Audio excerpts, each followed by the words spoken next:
నమస్తే. నా పేరు మస్తాన్ రెడ్డి. గ్రామ సభ అంటే ఏమిటి? ఈ గ్రామ సభల వల్ల ప్రజలకు ఎలాంటి ఉపయోగాలు ఉన్నాయి? గ్రామ సభల యొక్క ముఖ్య ఉద్దేశం ఏమిటో మీతో చర్చించాలనే ఉద్దేశంతో మీ ముందుకు వచ్చాను. అసలు గ్రామ సభను ఎవరు నిర్వహిస్తారు? ఎలా నిర్వహిస్తారు? ప్రజాస్వామ్య వ్యవస్థకు గ్రామ సభ పునాది వంటిది. రాజ్యాంగబద్ధమైన వ్యవస్థలో ఓటర్లే నేరుగా పరిపాలనలో పాలు పంచుకునే అవకాశాన్ని భారతదేశ పాలనలో 73వ రాజ్యాంగ సవరణ అవకాశం కల్పించింది. ప్రభుత్వ పరిపాలనలో పారదర్శకతను నెలకొల్పడమే కాక గ్రామ పంచాయతీని అధికారులను ప్రజలకు జవాబుదారీగా మలచడంలోనూ గ్రామసభ కీలక పాత్ర పోషిస్తుంది.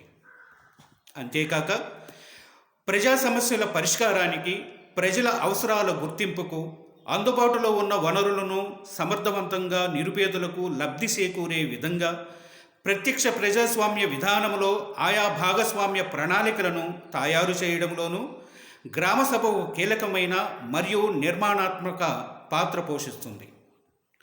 స్థానిక ప్రభుత్వాలు పరిపాలనను సక్రమంగా అందించేలా చూడడంలో గ్రామసభ కీలకమైనటువంటిది. ఆంధ్రప్రదేశ్ పంచాయతీరాజ్ చట్టము 1994లోని సెక్షన్ 6 ప్రకారం గ్రామ పంచాయతీ ఓటర్ల జాబితాలో నమోదైన ఓటర్లు అందరూ గ్రామసభలో పాల్గొంటారు.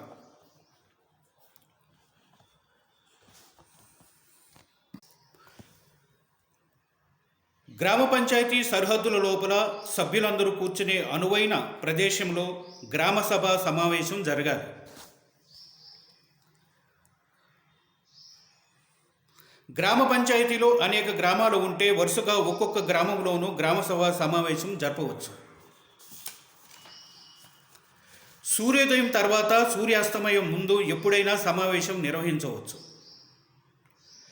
సమావేశం ఎక్కడ, ఎప్పుడు, ఎందుకు జరుగుతున్నది 2 స్పష్టమైన రోజులు ముందుగా తెలుపుతూ నోటీసు ఇవ్వకుండా సమావేశం జరపకూడదు.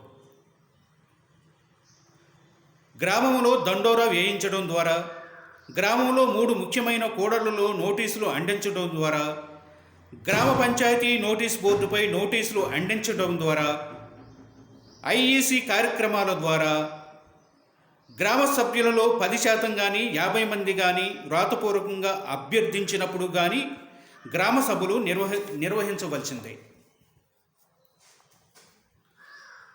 సర్పంచే గ్రామసభ సమావేశం జరపాలి.